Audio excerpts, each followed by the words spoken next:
10.1 1. Off and running. Brilliant start from Lorraine Stewart. She's flying out. Browning's getting into her stride. She's trying to chase her down. Now Harris is coming up in lane 6. She's coming up on Stewart. She's coming hard, but Stewart is going to get there. She dips for the line. 10.72. Stewart takes the gold in a new championship record. 2. Brian Marks to putt now, and he's had a tough time in this competition. Nothing has gone right for him, and we haven't seen him make a long putt in a while. He would love this to go in for a birdie and try to get his round back on track. It must be 32 feet with a slight break to the left, and he needs enough speed on it. He's hit it well. It's looking good. Come on, come on. And he makes it. That was beautiful.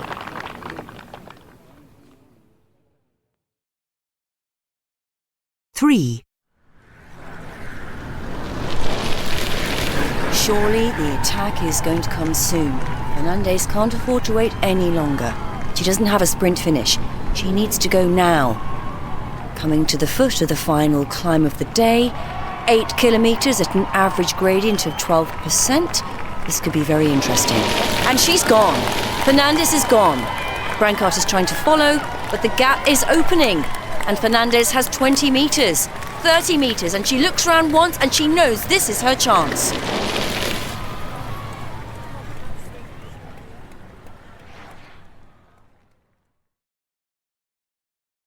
Four.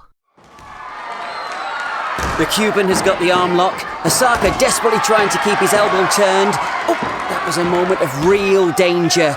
He needs to settle himself here. He might have hurt his arm.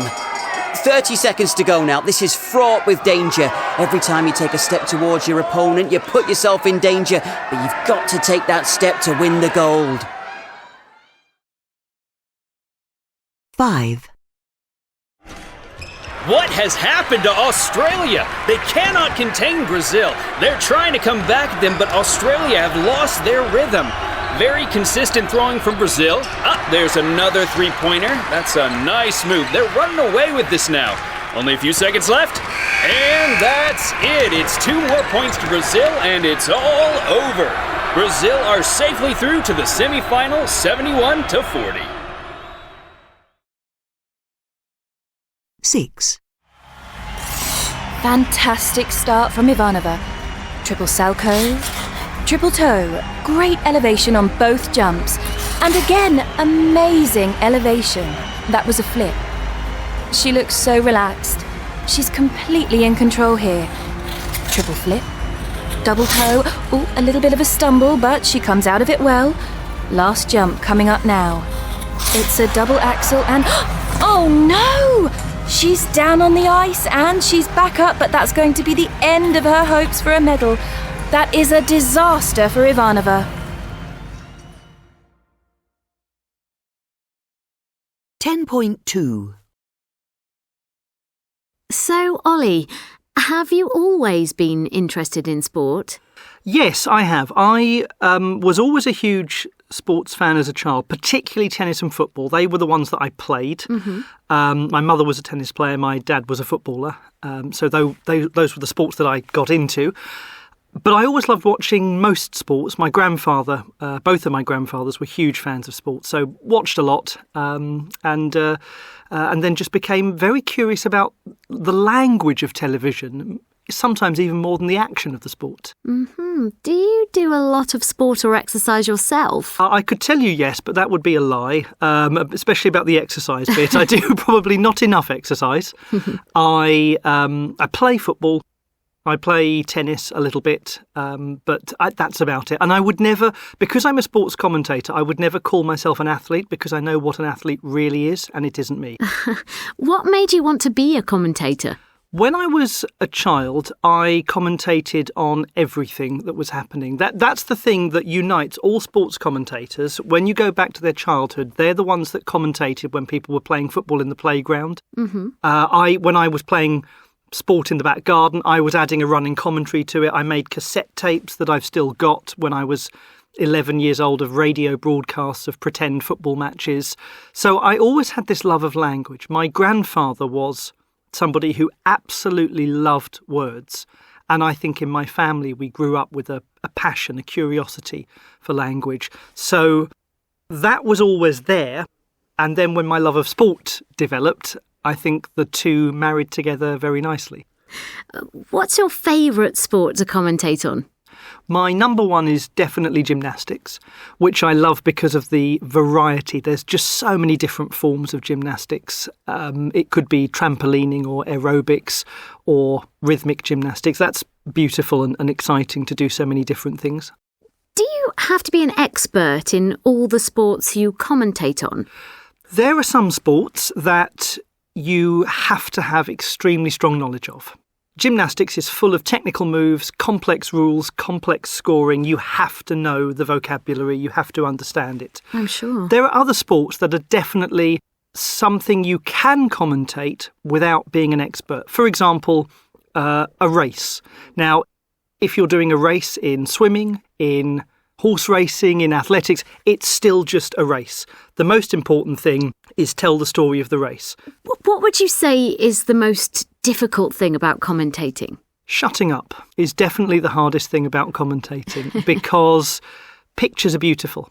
Sound is beautiful. The sound of a crowd is a beautiful thing. The sound of a player screaming with excitement when they hit the winning point is wonderful. It's very easy as a commentator to forget that there are pictures.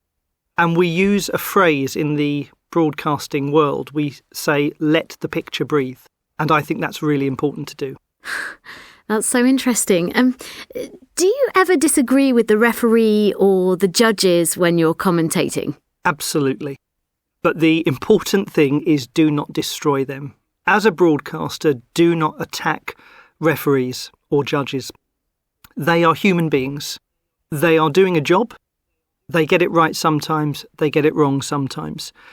Unless a referee is obviously cheating, which is very, very, very unusual, then you have to be understanding and kind because athletes make mistakes, referees make mistakes, commentators make mistakes. So have you ever seen anyone, a player or an athlete, cheating during an event? Very occasionally. I would say that most athletes actually have great integrity. They are very honest people. It's rare that it happens. When it does happen, it can be quite difficult, actually. You have to choose your words very carefully because maybe to me or to you, it's very obviously cheating, but it's not to them. Sometimes a footballer dives, but did they dive or did they fall? And actually, it's not my job to try to inhabit the mind of the athlete and tell you what they were thinking at the time. Where it is also difficult is maybe if an athlete has returned after a ban because they had taken drugs or they had cheated, then you have to refer to that ban, but it's important not to be stuck in the past too much. What do you think commentary adds to the experience of a television viewer? Commentary should be furniture, not wallpaper. I think that's a term that we use quite often in broadcasting. It should make it easier for the viewer to place themselves in the action. It shouldn't just be decoration. It shouldn't be something that distracts you from the really important things. If you use too many words, if you start to tell meaningless stories, then the viewer will switch off from the things that you're saying. I think the point of commentary is to provide drama.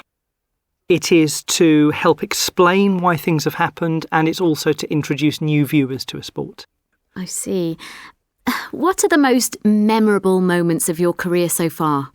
You never forget your first Olympic Games. The feeling of arriving at the stadium, staring up at the Olympic rings, probably the most famous logo in all of sport.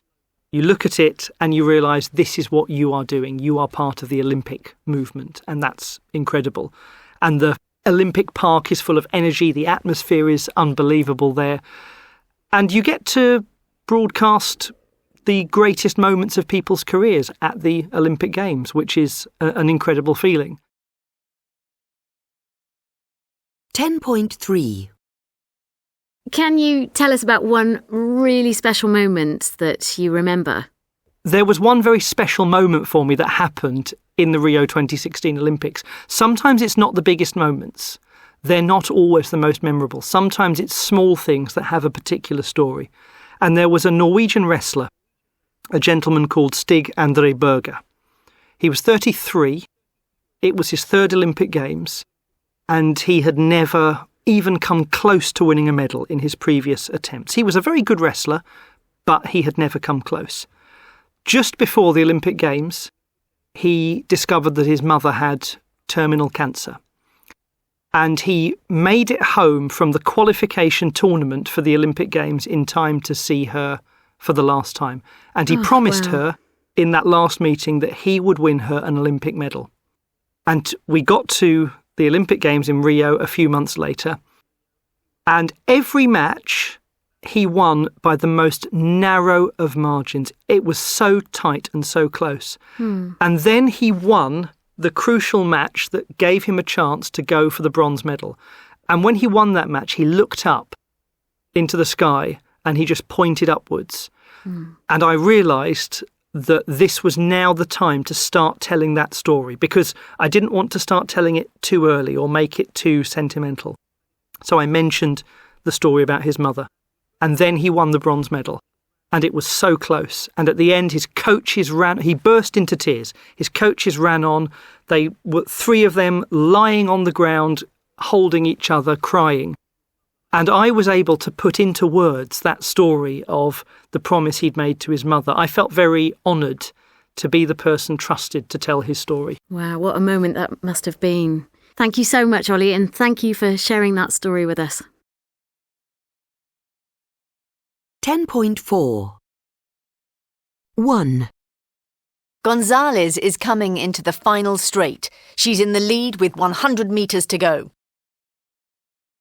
2, Scuba divers attach lead weights to their belts to help them dive. 3, We were sitting in the front row, so we could almost touch the players. 4, The coach had a row with the owner of the team. 5, People who row tend to have very well-developed biceps. 6, He was still putting on his boots when the match started.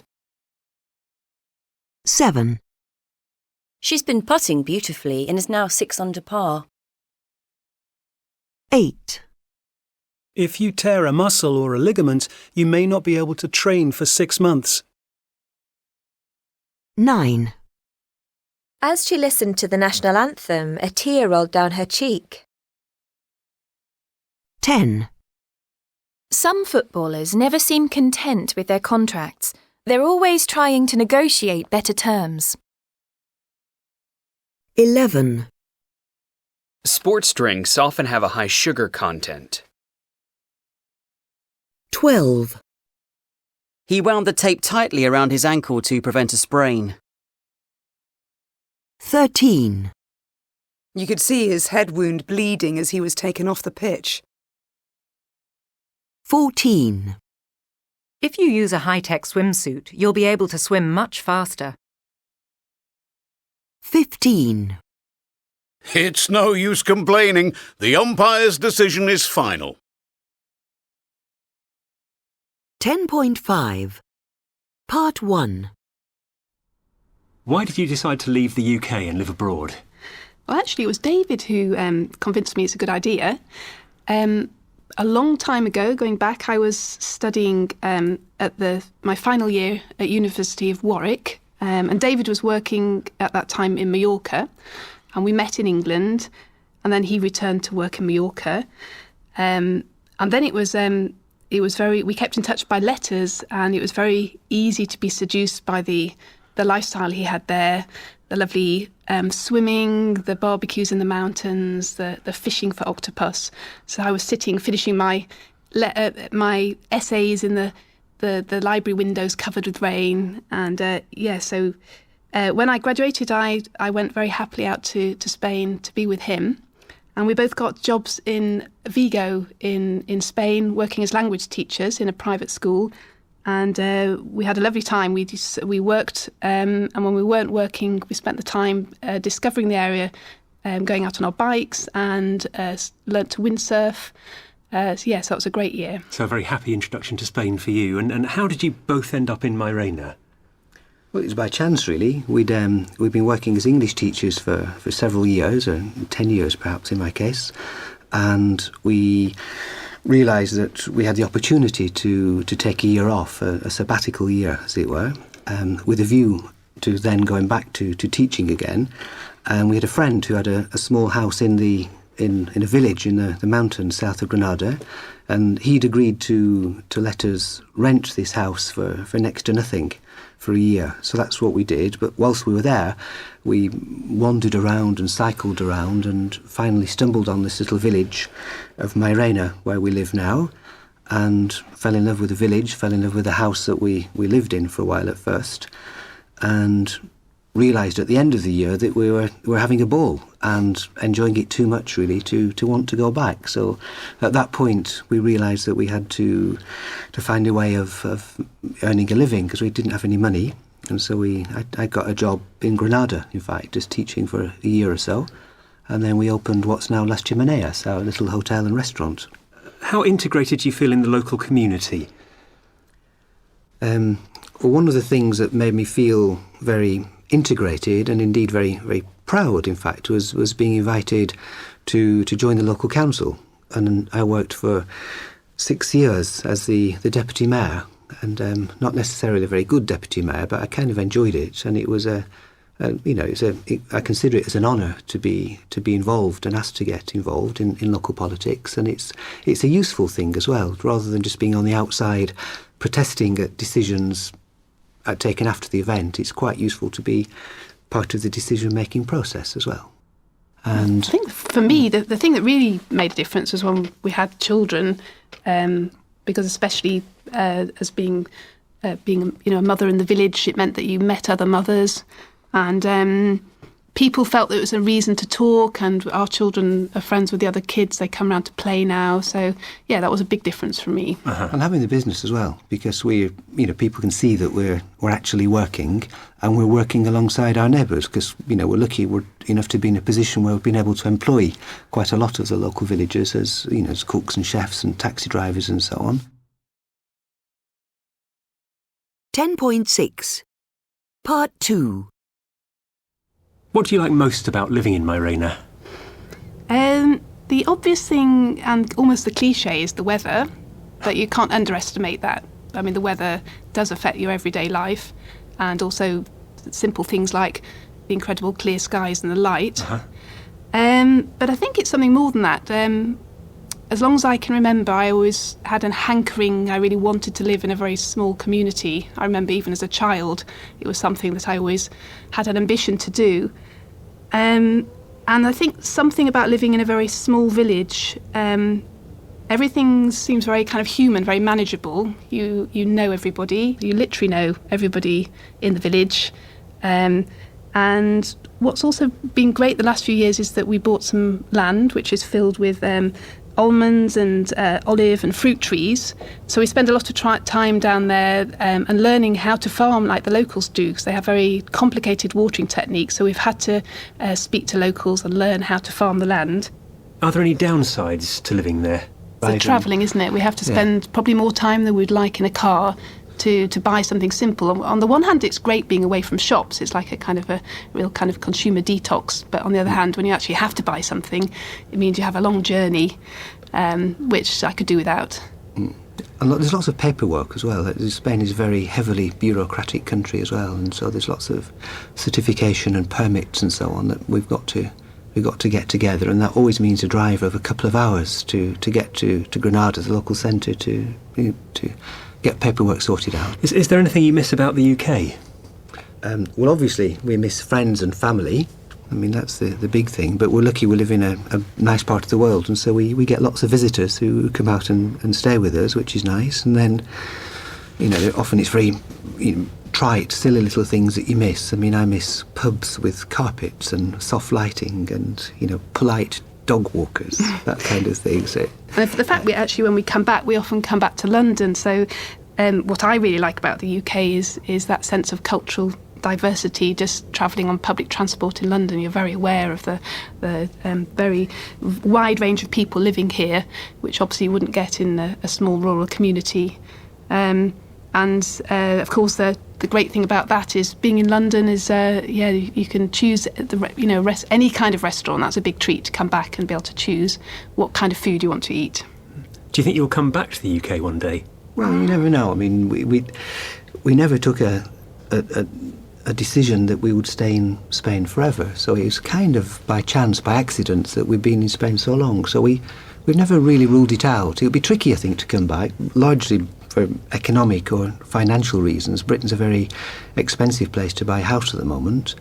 And then, of course, there's the boys. The boys, our two sons are now aged 7 and 13, so they were born and brought up in Spain. So they would be really uprooted for them to take them back to the UK, I think, now. That would be perhaps a bigger hurdle. Yeah, for sure. That's the main reason why I can't see us going back, is definitely Dan and Tom.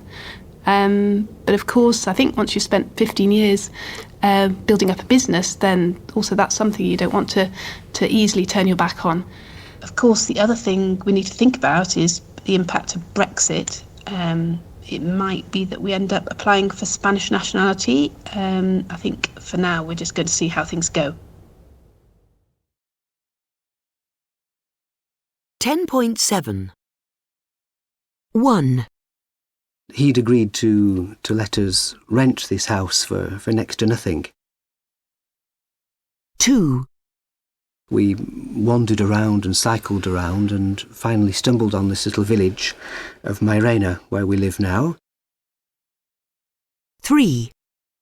We're having a ball and enjoying it too much, really, to want to go back. 4. As long as I can remember, I always had a hankering. I really wanted to live in a very small community. 5. Well, on the one hand, it's great being away from shops. It's like a real kind of consumer detox. 6.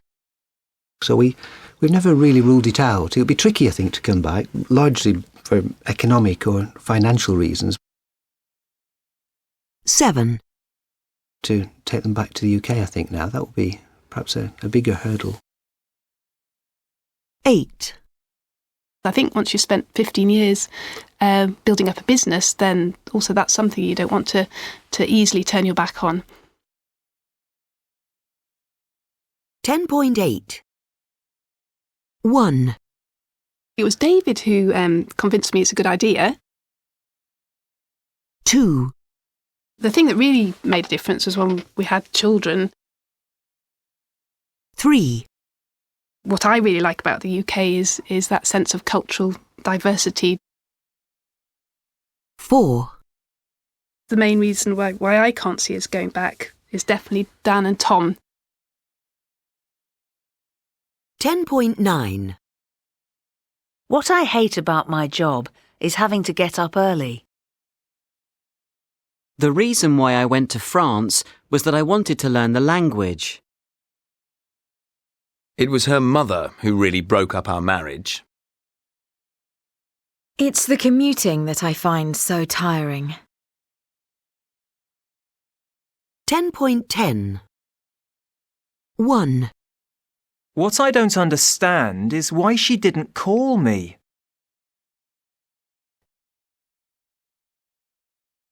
2. The thing that impresses me most about Jack is his enthusiasm.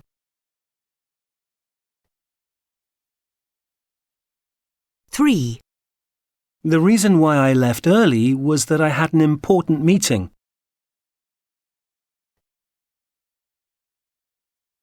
4. The place where I would most like to live is Ireland.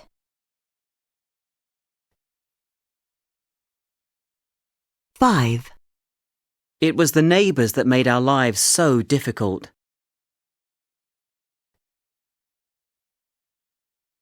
6. It was then that I realised I'd left my keys behind.